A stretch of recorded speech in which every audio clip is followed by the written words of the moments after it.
mengecam sikap dan pernyataan yang kami nilai merendahkan serta menghina profesi wartawan.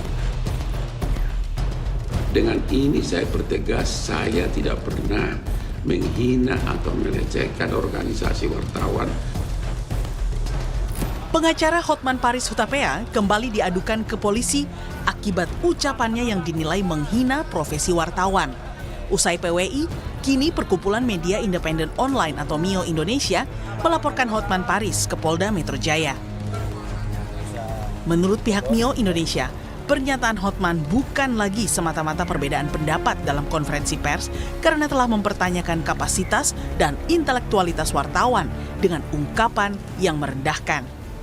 Mengecam sikap dan pernyataan yang kami nilai merendahkan serta menghina profesi wartawan. Perbedaan pendapat adalah hal yang biasa.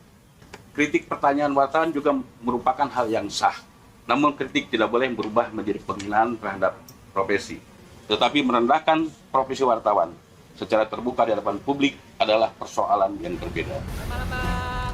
Menanggapi pelaporan dirinya ke polisi, Hotman memberi klarifikasi jika situasi saat konvers di Kejagung, dirinya terpancing emosi karena pihak penanya terus menanyakan hal yang tidak bisa ia jawab secara terbuka.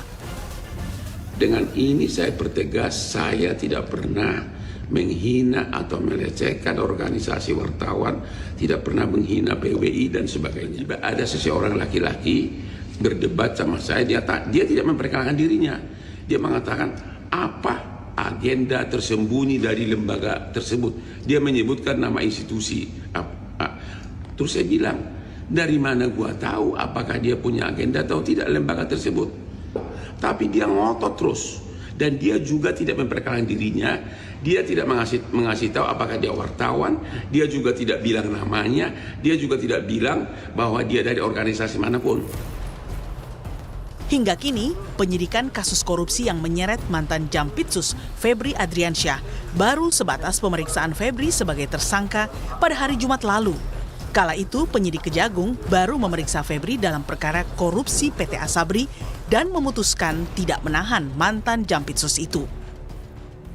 Hari ini sudah di BAP ada 18 pertanyaan dan kesimpulannya tidak ada penahanan. Diperiksa sebagai tersangka. Hari ini hanya sebatas kepada kasus PT Asabri. Sikap Kejaksaan Agung yang memilih tak menahan mantan Jampitsusnya itu dinilai mantan Kabar Eskrim Polri Susno Duaji sebagai suatu ujian profesionalitas Korps Adiaksa itu di mata publik. Menurut Susno, dengan 3 kasus korupsi dan TPPU yang tengah diusut, maka diperkirakan setidaknya ada 10 tersangka. Namun jika Kejagung hanya berhenti di 2 orang tersangka, maka keseriusan Kejagung akan dipertanyakan. Korupsi suap kepada Eva berarti ada yang menyuap. Maka dengan 3 kasus pokok saja ditambah dengan pencucian uang, ini bisa minimal tersangkanya berkembang menjadi 10-an. Kalau memang kejaksaan ini yang kita yakini dia tidak akan mengorbankan nama baik kejaksaan yang reputasinya sudah sangat baik di Republik ini demi melindungi FA. Tetapi manakala tolak ukur itu tidak dilakukan oleh kejaksaan, maka masyarakat akan kecewa dan benar adanya apa yang diduga orang bahwa ini jeruk makan jeruk. Terbaru, Presiden Prabowo resmi menetapkan Kuntadi sebagai Jaksa Agung Muda Tindak Pidana Khusus menggantikan Febri Adriansyah. Kini, bola berada di tangan Jampitsus baru untuk membongkar dugaan korupsi dan TPPU yang melibatkan mantan atasannya. Tim Liputan, Kompas TV.